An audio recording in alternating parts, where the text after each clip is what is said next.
This is Naresh Kumar. Welcome back.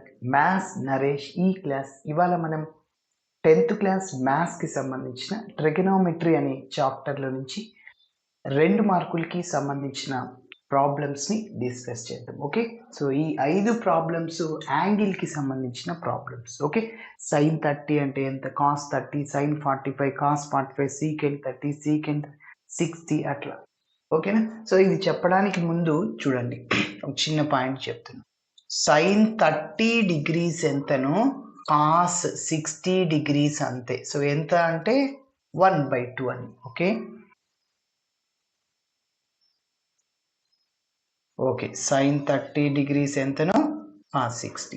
Okay, next సైన్లో 30 అయిపోయింది, 60 కదా. Sine 60 degrees is equal to కాస్ట్లో 60 అయిపోయింది, ఇంకా 30. So cos 30 √3/2. ఓకేనా, గుర్తుంచుకోవాలి. ఒకటి గుర్తు పెట్టుకోండి, ఇంకా మిగిలినవి ఈజీ అవుతాయి. సైన్ 30 కాస్ 60 గుర్తు పెట్టుకుంటే sine 60 cos 30 √3/2. Okay, next sine 45 degrees. Sine 45 degrees ఎంతనో కాస్ 45 కూడా. ఆ రెండింటికి ఒకటే ఆన్సర్. ఏంటి?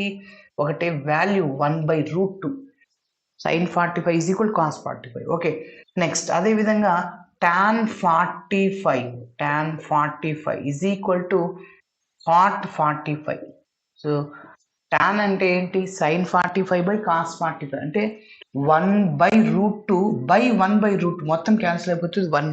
సో ఓకే, గుర్తుంచుకోవాలి. నెక్స్ట్ ఇవి తెలిస్తే ఇంకా ఏదైనా మీరు కనిపెట్టేయచ్చు. ఓకే, సో అదేవిధంగా సీకెంట్ తీటాని మనం ఏం రాయొచ్చు జనరల్గా చెప్పండి?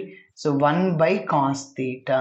ఓకేనా, అదేవిధంగా కొసీకెంట్ తీటాని మనము 1/sin తీటా రాసుకోవచ్చు. ఓకే, సో అవి గుర్తుపెట్టుకుంటే ఈజీగా మనం ప్రాబ్లమ్ని చేసేయచ్చు. ఓకే, చూడండి, first problem evaluate 1 sign. First one sign 45 plus cos 45 డైరెక్ట్గా చెప్పేయచ్చు. ఇది 1 మార్క్ క్వశ్చన్ కూడా కాదు. ఓకే, హాఫ్ మార్క్ క్వశ్చన్ అనుకోవచ్చు. ఓకే, సో కాబట్టి హాఫ్ మార్క్ ఏమి ఉండవు కాబట్టి 1 మార్కే. Yes, so 1 plus 1/√2 plus 1/√2. Denominator same, numerators add చేయొచ్చు. సో కాబట్టి 2/√2 వస్తుంది. ఓకే, మరి దాన్ని కొద్దిగా సింప్లిఫికేషన్ చేస్తాం. చూడండి, సో ఫస్ట్ వన్ ఏంటంటే sine 45 degrees plus cos 45 degrees. ఈ వాల్యూ ఎంతనో కనుక్కోండి. ఎవాల్యుయేట్ అన్నా, కంప్యూట్ అయినా, ఫైండ్ అన్న అంత ఒకటి. సైన్ 45 ఎంత? 1/√2 ప్లస్ కాస్ 45 1/√2. సో ఇక్కడ ఈ రెండింటికి డినోమినేటర్ సేమ్ కాబట్టి న్యూమరేటర్స్ని యాడ్ చేసేయచ్చు. 1 plus 1. Okay, yes, that is equal to 2/√2 అన్నమాట. సో దీన్ని మనం ఇంకొక విధంగా కూడా రాస్తాం. ఇక్కడ 2/√2 అట్లనే రాస్తున్నా, √2తో మల్టిప్లై చేస్తున్నాను, డివైడ్ చేస్తున్నాను, రేషనలైజింగ్ చేస్తున్నాను. ఓకే, మళ్ళీ √2/√2 క్యాన్సిల్. సో ఇంకా ఫైనల్గా మీరు అబ్జర్వ్ చేస్తే 2 × √2, √2 × √2, √a × √a ఏమవుతుంది? √a whole square. కాబట్టి అదేవిధంగా √2 × √2 హోల్ స్క్వేర్, స్క్వేర్కి రూట్ క్యాన్సిల్ 2 అనమాట. ఇప్పుడు మళ్ళీ ఇక్కడ 2 క్యాన్సిల్. సో మన ఫైనల్ ఆన్సర్ ఏమొస్తుంది అంటే √2 అనమాట. ఓకేనా?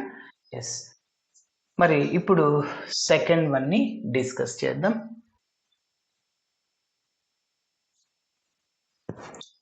ఎస్, సెకండ్ వన్ ఏం చేయాలి? ఏ వాల్యూని కనుక్కోవాలి? Cos 45 degrees, cos 45 degrees divided by secant 30 degrees, secant 30 degrees plus cosecant 60 degrees.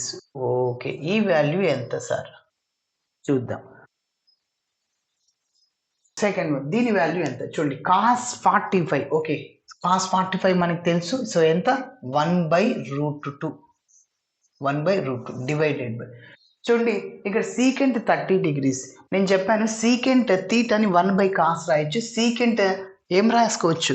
30ని 1/ రఫ్లో చెప్తున్నా చూడండి, సీకెంట్ 30ని 1/cos 30 రాసుకోవచ్చు. 1/cos 30 వాల్యూ ఎంత? cos 30 value √3/2. ఎస్, ఇప్పుడు ఇది న్యూమరేటర్కి వెళ్తే రెసిప్రోకల్ అవుతుంది. అంటే 1 ఇంటూ √3/2 అనేది న్యూమరేటర్కి వెళ్తే 2/√3 అవుతుంది. కాబట్టి సీకెంట్ 30 ఎంత వాల్యూ? 2 × 1 2/√3. కాబట్టి డైరెక్ట్గా రాస్తున్నా 2/√3 ప్లస్ అదేవిధంగా కొసీకెంట్ 60ని ఏం రాసుకోవచ్చు? కొసీకెంట్ 60 డిగ్రీస్ని ఏం రాసుకోవచ్చు అంటే కొసీకెంట్ మళ్ళీ ఏం రాయొచ్చు? 1/sin రాయొచ్చు.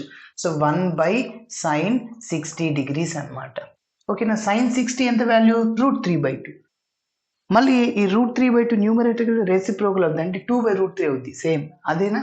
సో కాబట్టి 2/√3 అంటే సీకెంట్ 30 కొసీకెంట్ 60 వాల్యూ ఒకటే. సో 2/√3. ఓకే, నెక్స్ట్ ఇప్పుడు ఇంకా సింప్లిఫికేషన్ చేద్దాం. ఈ రెండింటికి డినోమినేటర్ సేమ్ కాబట్టి న్యూమరేటర్స్ని యాడ్ చేసేస్తాము. So 1/√2 divided by 2 + 2 4/√3. ఓకేనా? డినోమినేటర్ సేమ్ కదా, ఇట్లా మనం ఫ్రాక్షన్స్ని అడిషన్ చేస్తాము ఇట్లా. సో డినోమినేటర్ సేమ్ అయినప్పుడు న్యూమరేటర్స్ని యాడ్ చేస్తాం. 1 + 3 4/2 వస్తుంది. ఓకే, సో అదే విధంగా ఇప్పుడు చూడండి. So that is equal to 1/√2 into ఈ 4/√3 న్యూమరేటర్కి వెళ్తే ఏమవుతుంది? రెసిప్రోకల్ అవుతుంది. ఫర్ ఎగ్జాంపుల్ చూడండి, A divided by B, C divided by D. ఇప్పుడు దీన్ని ఏం రాయొచ్చు? A divided by B. ఈ C/D న్యూమరేటర్కి వెళ్తే రెసిప్రోకల్ అవుతుంది, అంటే C/D D/C అవుతుంది. అంటే డినోమినేటర్ న్యూమరేటర్ అవుతుంది, న్యూమరేటర్ డినోమినేటర్. ఓకేనా? ఎస్, కాబట్టి సో √3/4. ఓకే, నెక్స్ట్ ఇంకా క్యాన్సిల్ ఏమన్నా అవుతాయేమో చూద్దాం. సో ఇక్కడ క్యాన్సిల్ ఏం అవ్వవు. మరి √3/4 ఇంటూ √2. ఎస్, డినోమినేటర్ √2 రేషనలైజింగ్ చేసుకోండి. డినోమినేటర్కి రేషనలైజింగ్ చేయండి. 4 ఇంటూ √2, √2తో మల్టిప్లై చేస్తున్నా, డివైడ్ చేస్తున్నా, మళ్ళీ 2 క్యాన్సిల్ పోతే 1. సో ఇప్పుడు ఫైనల్గా √A into √B, √AB. So కదా, అంటే √A ఇంటూ √B ఉంది, దాన్ని √A ఇంటూ B రాసుకోవచ్చు. అంటే 3 × 2 6, √6 డివైడెడ్ బై 4 ఇంటూ √2 ఇంటూ √2 ఏమవుతుంది? √2 హోల్ స్క్వేర్. స్క్వేర్కి రూట్ క్యాన్సర్ 2 ఉంటుంది. అంటే 4 × 2 ఏమవుతుంది? 8 అవుతుంది. కాబట్టి దాని వాల్యూ ఎంత అంటే సో √6/8. మరి నెక్స్ట్ ప్రాబ్లమ్ని చూద్దాం.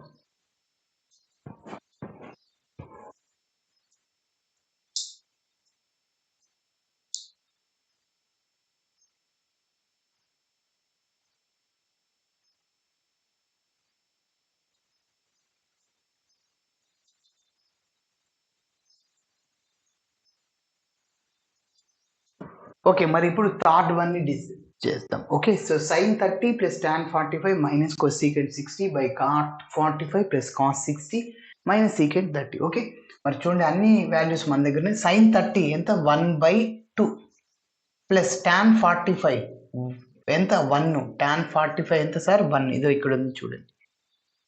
Next minus cosecant 60. కొసీకెంట్ని 1/sin రాయొచ్చు, అవునా? 1/sin 60. 1/sin 60 వాల్యూ ఎంత? √3/2. అంటే ఇంతకుముందు చేసాం ఆల్రెడీ. ఓకేనా? సో కాబట్టి ఇది న్యూమరేటర్కి వెళ్తే 2/√3 అవుతుంది.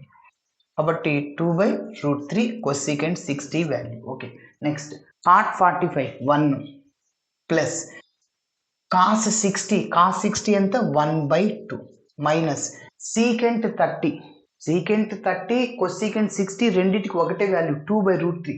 సీకెంట్ని ఏం రాసుకోవచ్చు? 1/cos 30. 1/cos 30 అంటే 1/√3/2. సో న్యూమరేటర్కి వెళ్తే 2/√3. కాబట్టి సో ఇదే వాల్యూ అన్నమాట. ఓకేనా? సరే, ఇప్పుడు 1 + 1/2. 1 + 1/2 ఆర్ 1/2 + 1 ఎల్సిఎం ఏమవుతుంది? ఇక్కడ 2 అవుతుంది. డినోమినేటర్ సేమ్, న్యూమరేటర్ని అట్లనే రాసేస్తున్నా. 2 × 1 = 2. సో 1 + 2 3/2 అవుతుంది. ఓకేనా? సో మీరు అబ్జర్వ్ చేస్తే న్యూమరేటర్లో ఉన్న టర్మ్స్, డినోమినేటర్లో ఉన్న టర్మ్స్ అన్ని క్యాన్సిల్ అయిపోతాయి. -2/√3. ఓకేనా? మళ్ళీ ఇప్పుడు 1 + 1/2 అంటే 3/2 మైనస్ 2/√3. ఒక్కసారి మీరు అబ్జర్వ్ చేస్తే న్యూమరేటర్లో ఏ వాల్యూ ఉందో డినామినేటర్లో కూడా అదే ఉంది. అన్ని క్యాన్సిల్ అయిపోతాయి. ఏముంటుందంటే 1. ఓకేనా. ఇప్పుడు for example 15x square minus 15 ఉంది, డివైడెడ్ బై డినామినేటర్లో కూడా అదే ఉంది, సేమ్ ఉంటే క్యాన్సిల్ చేస్తాం కదా. ఎస్, సో కాబట్టి దాని వాల్యూ ఎంత అంటే 1 అని. ఓకేనా. మరి నెక్స్ట్ ఫోర్త్ వన్ని డిస్కస్ చేద్దాం. Okay, so fourth one 2 into tan square 45 degrees plus 45 degrees plus cos square 30 degrees. Okay, cos square 30 degrees. Next minus sin square 60 degrees. Okay, ఈ వాల్యూ ఎంత మరి చూద్దాం. 2 into tan square 45. tan square అంటే tan 45 అంటే 1, దాన్ని square చేయండి. Okay, 1 square. Next plus cos 30, cos square 30 అంటే cos 30 into cos 30. So కాబట్టి కాస్ 30 ఎంత √3/2, దాన్ని స్క్వేర్ చేసేయండి, √3/2 హోల్ స్క్వేర్ అవుతుంది. మైనస్ సైన్ 60 ఎంత సేమ్ అదే, సో √3/2 హోల్ స్క్వేర్ అనమాట. డైరెక్ట్గా రెండు cancel, minus term plus term ఉంది. ఇప్పుడు 2 - 2 ఎట్లా క్యాన్సిల్ చేస్తాం అదే విధంగా. ఓకే, సో 2 into 1 స్క్వేర్ అంటే 2ని అయిపోయి ఆ వాల్యూ. నెక్స్ట్ లాస్ట్ ఇది చూద్దాం. సో ఫిఫ్త్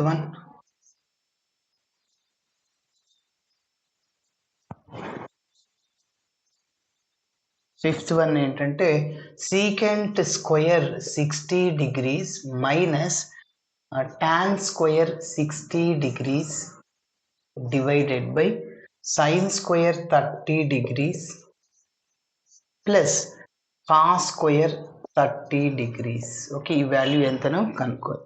సీకెంట్ని ఏం చెప్పాను, 1/cos 60. సీకెంట్ 60ని 1/cos 60 రాయొచ్చు. 1 చూడండి 1/1/2.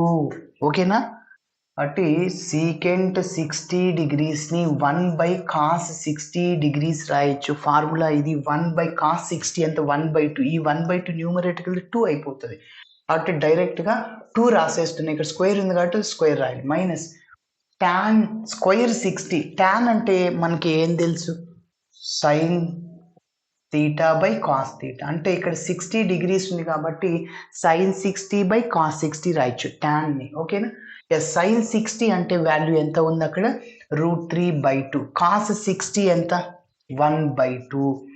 ఇప్పుడు సో ఈ వాల్యూ √3 అవుతుంది. ఈ 1/2 న్యూమరేటర్ రెసిప్రోకల్ 2/1 అవుతుంది. 2 క్యాన్సల్. √3/1 అంటే √3 అనమాట. √3 whole square divided by next sine square 30 అంటే డైరెక్ట్గా దీని వాల్యూ 1 రాసేయచ్చు సార్. ఎందుకంటే sine square theta plus cos square theta ఉంది, దాని వాల్యూ 1 రాసేయచ్చు. మీరు ఆ వాల్యూ సబ్స్టిట్యూట్ చేయనక్కర్లేదు సార్. ఒకవేళ చేసినా కూడా 1 వస్తుంది. చూడండి, సైన్ స్క్వేర్ 30 అంటే 1/2 whole square plus cos square 30 అంటే √3/2 హోల్ స్క్వేర్ అనమాట. సో కాబట్టి a/b హోల్ స్క్వేర్ లాగా ఉంది ఇది. a/b హోల్ స్క్వేర్, దాన్ని ఏం రాసుకోవచ్చు, a²/b² రాయొచ్చు. 1²/2² అంటే 4, 1/4. ఇక్కడ √3 హోల్ స్క్వేర్, స్క్వేర్కి రూట్ క్యాన్సిల్, 3/2² అంటే 4. డినామినేటర్స్ సేమ్, న్యూమరేటర్స్ని యాడ్ చేయండి, 4/4 క్యాన్సిల్ 1. ఇప్పుడు రఫ్లో చెప్పాను కదా ఇది, సో 1 రాయొచ్చు. సో ఇక్కడ డైరెక్ట్ మనం సబ్స్టిట్యూట్ చేసేద్దాం, అన్ని సబ్స్టిట్యూట్ చేస్తున్నాము. ఓకే, సో ఆబ్జెక్టివ్ టైప్లో అయితే డైరెక్ట్గా 1 రాసేయచ్చు. ఓకేనా. ఎస్, ఇక్కడ ఈ వాల్యూని కనుక్కోవాలి, ప్రొసీజర్ని ఫాలో అవ్వాలి. కాబట్టి so sine square 30, sine square అంటే సైన్ 30 అంటే 1/2 హోల్ స్క్వేర్ అనమాట, ప్లస్ కాస్ స్క్వేర్ 30 సో అంటే √3/2 హోల్ స్క్వేర్. ఓకేనా.